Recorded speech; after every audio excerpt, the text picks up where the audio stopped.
Welcome to Talkin Maine with a Bowtie Boy. I'm Tom Saviola, and I have my special guest, Shiloh. Shiloh, great to have you. Thank you. I figured we've known each other about 25 years. Yes. Long time. Yes. And we have similar paths in our personal lives, but different paths together. Right. Welcome to the show. Thank you. And you're the Jay big guy, big person. No, definitely not big. Oh, you're the town manager? Town manager. Wow. And how many years have you been doing that? So 8 as town manager. Wow. 25 for the town. That's right. And you and I first met when you came. You were assistant to Mark or associate? Assistant code Yep. enforcement officer. Yep. And you were going to do everything but IP, if I remember correctly. Probably so. Started out just as an assistant position, doing a lot of paperwork and helping out, and morphed over time. Well, it's weird because I was thinking about it this morning. Part of it came in when there was, for some reason, the town had to vote on the environmental budget. And they voted in June, and it lost by 5 votes. Right. And so that's when Mike Gentile calls me up and said, "Well, you guys aren't going to do anything about this." I said, "No, the town has an ordinance; they still have to enforce it. So you figure it out." So we went through that summer, and then in the fall they had another vote.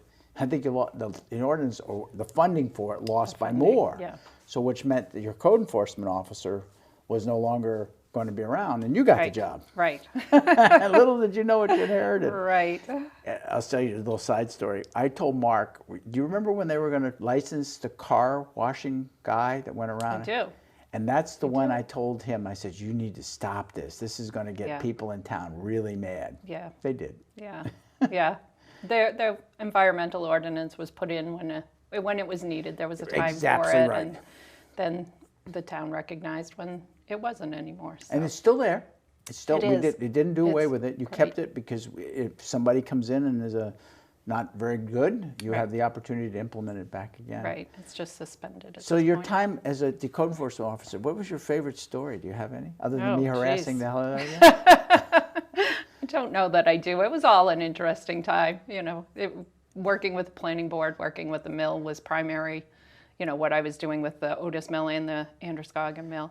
And then Specialty Minrose, Androscoggin Energy. So there was a lot of different players at the time. And with the consultants that we had, the engineers, and some days feeling like I don't even know what I'm talking about because I'm so deep into environmental, mill issues that just weren't my specialty. But thankfully we had the engineers and the consultants that were assisting the town. Of course, you had the planning board. You had Delance White. Right. I mean, what more did you need? You don't need anything besides Delance. I hope you're watching. I'll be happy to hear that. He's still a good friend. It's funny, when I first got there, the IP was fighting the ordinance in court. And I said, I can't do that. It's on the books. Right. It says, until the court says it's not, we need to comply by it.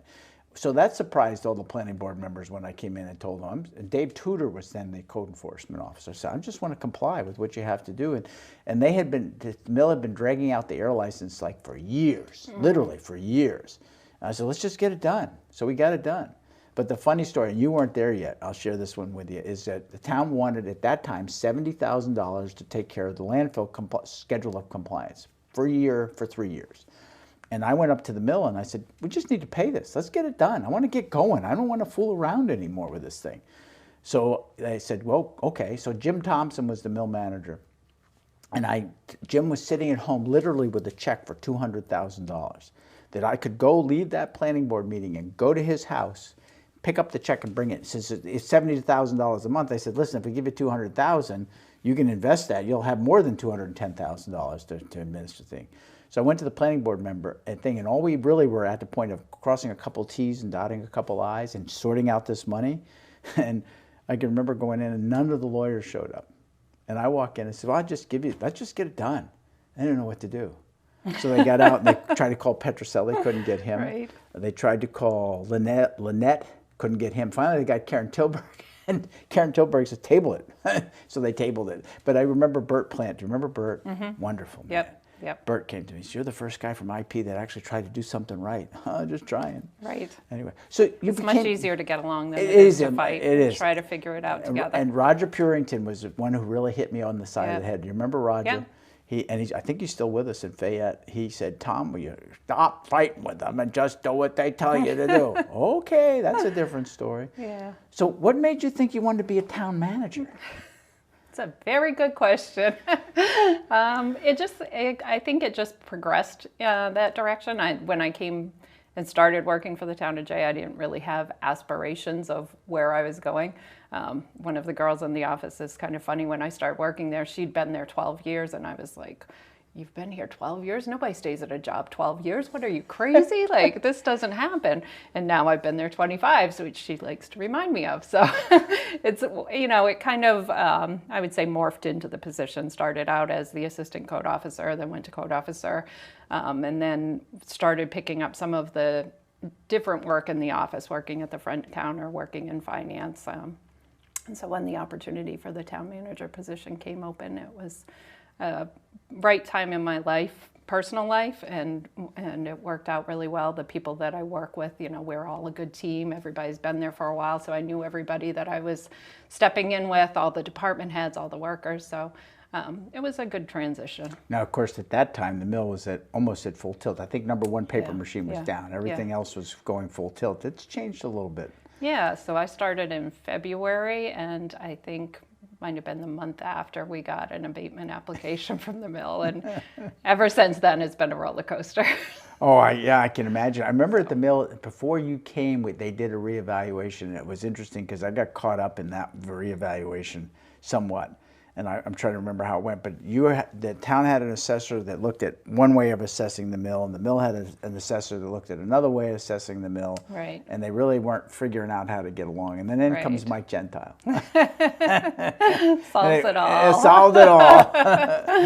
Yeah. So, and you actually had 2 abatements. Didn't you have 2 or 3 that you had to go through with them?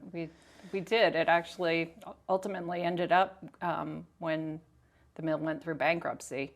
It was headed to Delaware to a bankruptcy court, and that's kind of what pushed to a settlement, really, because it was supposed to go through the state property tax review board, but then bankruptcy court was going to trump that. So it was really a very convoluted way of getting to any kind of a settlement, and did that, and have kind of had a little bit of peace. And then boom. Then the year that I was supposed to be, this was my year. We had the evaluations right. Everything looked good, and then the explosion at the mill. So go back to the abatement for a minute. Sure.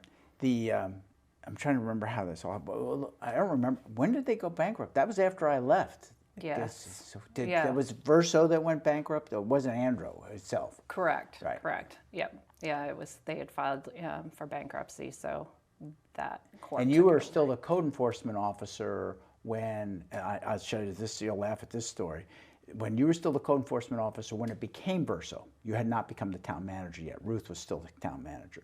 So I had to go to the town to transfer all the permits. So all the big Jamoke lawyers are in my office, and I said, "I don't know why you're all here. This is going to take about 5 minutes." No, they're going to ask. I said, "It's going to take 5 minutes." And that night we were there 5 minutes. And I come back up, and they're looking at me, "Well, what happened?" "Well, I told you it'd take 5 minutes." Because we had communicated so much during our permitting stuff. We knew exactly what needed to be done. And the planning board was like, "Yeah, this is a no-brainer." Okay, we're glad to see IP go. That was really what more happy about it. Then of course, the explosion, that was terrible. Yes. Yeah. So what are they running now? It's a miracle that nobody was hurt. I remember getting called actually by the governor. Want to know what blew up, and my first reaction was the recovery boilers, because that's usually in a paper mill what goes, not the digesters. Right. And then when I went down there and looked across the river and saw it, I said, "Oh my God, it's the digesters that went," which is sad, very sad. Scary day. Scary day. But you're right, nobody got hurt. So they're running 2 machines now, just 2. Yes. So your property tax value has kind of gone, phew, forget the abatements. It's like very different. Right, it is. Yeah, the mill used to be, looking back, I have seen like the 70% of the town's tax base, and it may have been higher further back than that. When I got there, it was 82%. Okay, see. It was 82% of the tax. It was, I think, 22% last year. 22%? Oh my goodness. Yeah, so thankfully the state has, we call it sudden and severe valuation loss, that they'll recognize that you can go through the process to get your state valuation adjusted on a faster schedule than the typical 3-year schedule. So there's relief for, a sudden loss in value. We get extra revenue for their school funding and for our revenue sharing from the state, which has helped some with our trying to manage our mill rate, our tax rate. And thankfully, we've had very good boards that have recognized, a single taxpayer can have a major effect, and have kept a healthy undesignated fund balance so that that money can be used when we need help, trying to help control that mill rate some. Yeah, I can remember because with 82%, the mill paid for a lot of things that, Right. In the school system, they were some of the highest paid teachers in the system.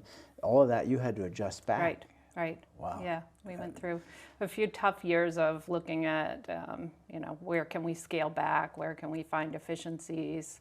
We made cuts in departments. It was some painful times, and I don't think you ever get through it. And now you look at the economy we have now, and looking forward, trying to figure out where we go from here is always a challenge. But Yeah, 25 years. You're just a young person. You got another 25 thanks. years to go. You could be the first 50-year town manager. Oh, right, no. So Jay has a police department, road crew. You're similar to Wilton, correct? Yes. Size-wise Yep. and crew-wise. Yeah, So- I think the last census we're 4,600, right around 4,600. And what I always considered the 4,000 number is the kind of the break point between having a police department and not having a police department. yeah. Unless you have a lot of money coming into Right. the community like Rangeley, where Right, they might have right. one. Because you really need one, but you're really like, oh, this is expensive to run. Right. Are your police department having the same problems about keeping people on? We're fully staffed right now. That is wood. I'm You're going okay. to keep knocking, because every time we have a position that opens, we kind of cross our fingers. And thankfully, so far, we've had luck getting people. We have an incredible police chief, Richard Caton. Yeah. He's a great guy, and really feeds the morale of the department and tries to support the officers there, which I think makes a big difference. But Yeah, and we have the same thing with Heidi. I mean, Yes, I've you often do. said that Yeah. we're very lucky, even with Ken Charles, even though he's Yep. kind of like, no, I'm not kidding Ken, is that we have 3 exceptional Yeah, police chiefs in this absolutely. area. And then Absolutely. we have a really good county sheriff. Yep. So, and they too seem to communicate with each other, which has to be done up here Right. to work on that. Right. And Caton has got a lot of pedigree in his background, yeah. including Brock, who could probably come in here and arrest us all. Be careful, if Let's you not. came during school year, he would have given you a ticket out there for parking. Oh, Then you had to talk to his brother yeah. to see it straightened out. See what I could get. So, in your police department, how have you handled salaries and so forth? Have you to try to keep So up? we just did union contract negotiations this past year for each of our departments that are unionized, and there was adjustments made in each. The police department was a more significant, just because of the wages that we're competing against, and they hadn't been adjusted for several years. So it was something that needed to be done anyways. But then when you start looking at what the state police is making or the sheriff's office is making, it was pretty significant increases. And yet you have to do it.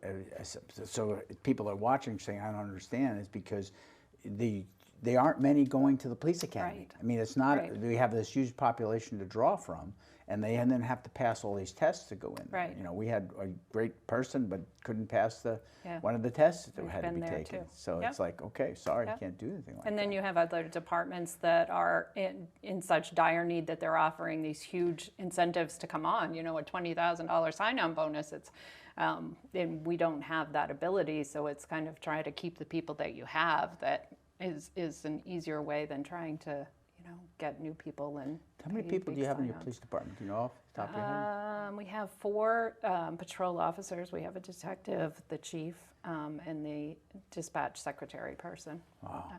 And you wrote, And then the school resource officer. you do have a school resource Yes, officer. with RSU 73. Are they in the high school, or do they bounce between the two schools? They go between the schools. Yep. That's a good thing, sadly. Yeah. It's a good thing to Yeah. have. It's very needed. You have a road crew, Yep. and you have a waste treatment facility. Yep. Do you Well, we have a road crew. We have our public works department that oversees. John Johnson's our public works director. He oversees the public works, highway garage, and the transfer station. So we have both of those kind of in one department. And then our waste treatment, our sewer department. We used to have a plant in North Jay, and 2 years ago that plant was taken offline, and a connection was made to the Jay Village sewer system, which all goes to Livermore Falls Waste Treatment. So we actually don't have a waste treatment plant in Jay now. Oh, okay. Because North Jay must have stopped operating when I was there. I do know there's conversations going on with water being supplied Yep. by Wilton, which is we've done in the past, Yep. but they just need to get their water lines fixed, so we don't want to inherit a mess. That's the opportunity in there. Yeah, so And the water district is separate from the town in Jay. We actually are served by 3 water districts: North Jay, Jay Village, and Livermore Falls Water District. is the select board the overseer of all 3 water districts? Like in Wilton? None of them. None of them, No, really? they have their own board of Oh, trustees. They're interesting. completely separate. See, in Wilton, we are the trustees for the Right. water district as well as select people. So Right. Heinz comes to us, and same with waste treatment. We oversee, Right. the select boards oversees that. So same with, well, waste treatment though would be covered by the, Right, the by the sewer select department board. is a department of the town. And you Yep. share that with Livermore Falls, correct? Right. So, wow. Huh? Yeah, so our sewer superintendent for the last year and a half roughly has been a shared position with Livermore Falls. And so you got the road crew, you got the waste treatment, you got a little bit of everything. Yeah, we do. You could become an environmental manager. and pick this up. Or not. Yeah, or not. So what's your biggest challenge right now for the town of Jay? I mean, you've come out of some pretty tough times. You've Right. kind of sorted it out. Right. You're kind of a shining star. I was hoping you were going to apply thanks. for the manager's job in Wilton. Thank you. I appreciate that. I probably had to recuse myself. I think the challenges change all the time. You know, I think I know what I'm doing. I think I know what the next month's going to look like, and then something puts you in a tailspin, and you're addressing something different. So, I think the burning challenges are always changing. I think the bigger one that I see, not just in Jay, in a lot of communities, is community engagement and getting people involved in their town government, or the different boards, the budgets, the coming out to vote, just being involved in town government at any level, I think is one of our biggest challenges. And we've tried to do a lot more outreach. Like, we have a very active Facebook page that we try to put information out on. I have an email list that people get email out. We have our electronic sign out front. We're updating our webpage now. We're trying to get that information out, but finding ways to get people engaged and to become active in their town government. And with doing that, maybe, Andre, you can put up the phone number, but it's running right here. Can you see it right there? I right see there. it. I see it. For more information, call 207-897-6785 and then www.j.maine.org. Can you see it? J-maine.org. That's right there. Yes, Yeah, it's right there. yeah. You didn't see that magic? I didn't, but Are you call impressed? that number. Yeah, call that number. And I'm sure if you do, Shiloh will be glad to talk with you if you have Absolutely. questions Yeah, about that. absolutely. But you're right. I haven't really thought about community engagement because we have the same problem. Right. I mean, we had maybe 60 people at our town meeting. Yeah. You guys don't do a town meeting per Right. se. You have a budget have a presentation, referendum town and then you meeting, actually yeah. go and vote. What's the percentage that show up to vote for the referendum? I can't tell you. I know we've had 200 to 400 usually. And out of 4,000. Right. Yeah, it's just, yeah. That's what's scary. And then everyone that didn't vote complains. Well, it's easier that way. I mean, it's true. They said, where were you? Why didn't you show up? Right. Why aren't you saying something? I mean, 2 things that I put on our past warrant, and you may have seen them, and one we should touch on, is regionalization or cooperation or whatever you want to call it. And then the other happens to be a monument that some people want to build as a quiet place in the cemetery to recognize all those people that have served the community.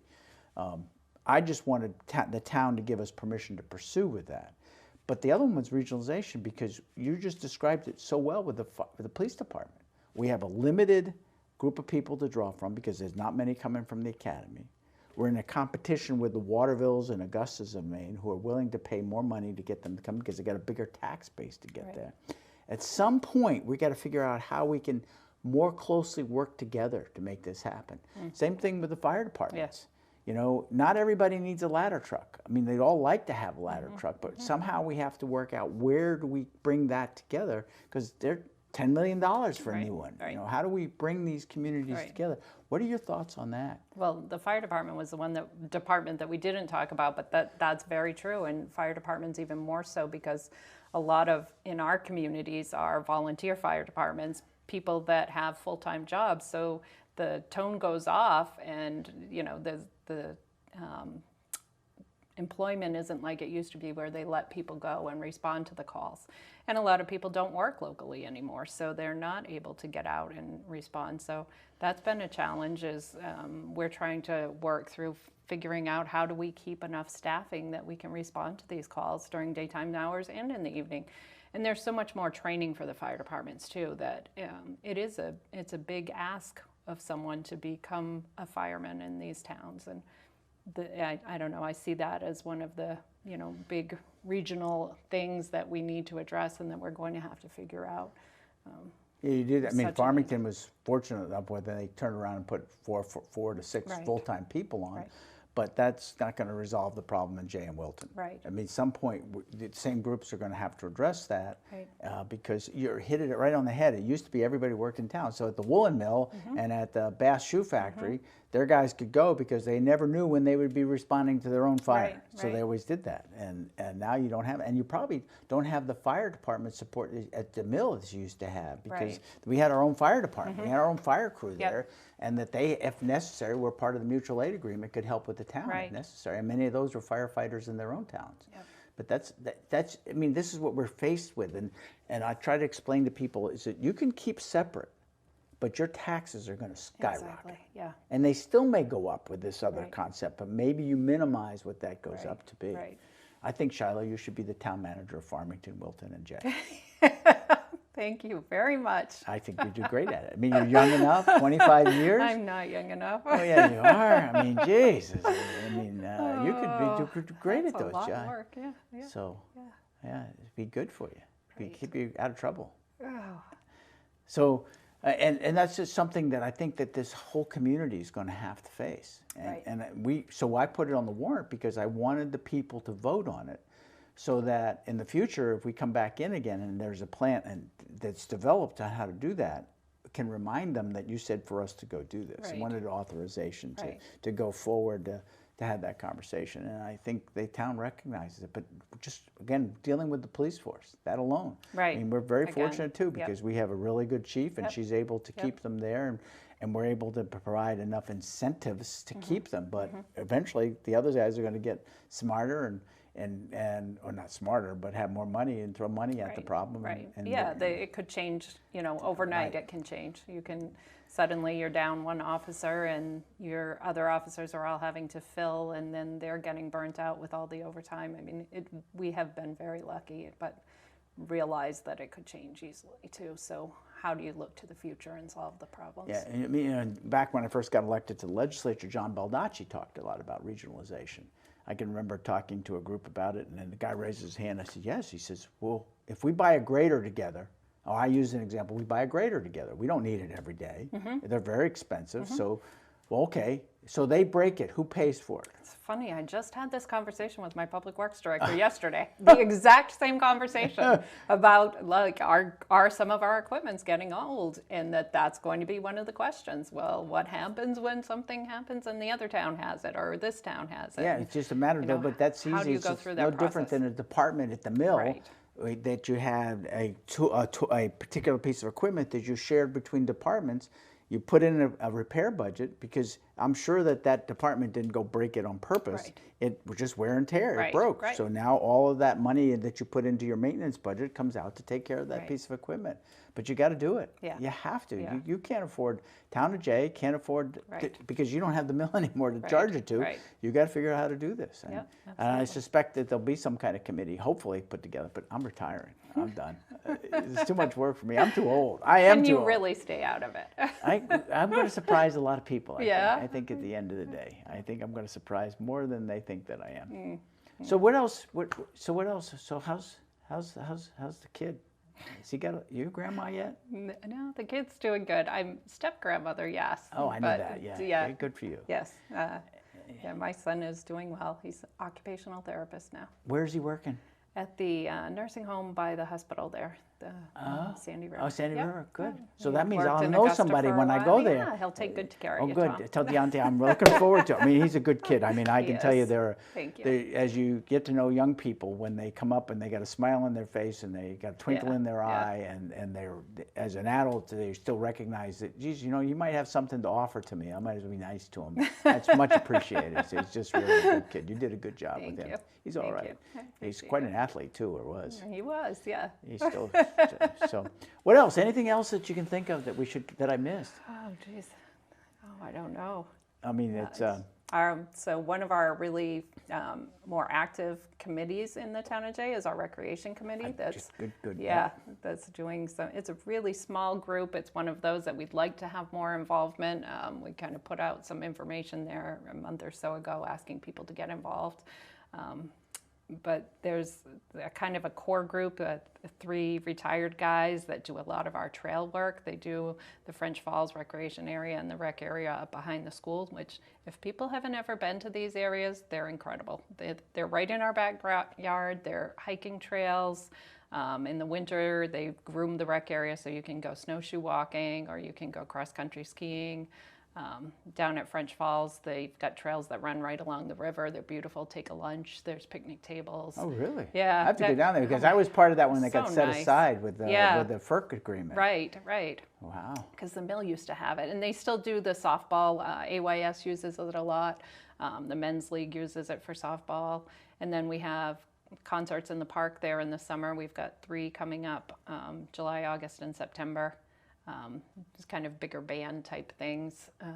So that group is just, it's a great group. They're very active and doing a lot of good things. But we always get suggestions on, well, you should try to do this, you should try to do that, and then we have to remind, this is volunteers. Yeah. Well, come on, they're doing a ton of work, and we just had, we had gotten an ugly duckling grant through the Maine Trails Coalition that worked on a trail coming down from the rec area, the Apple Blossom Trail.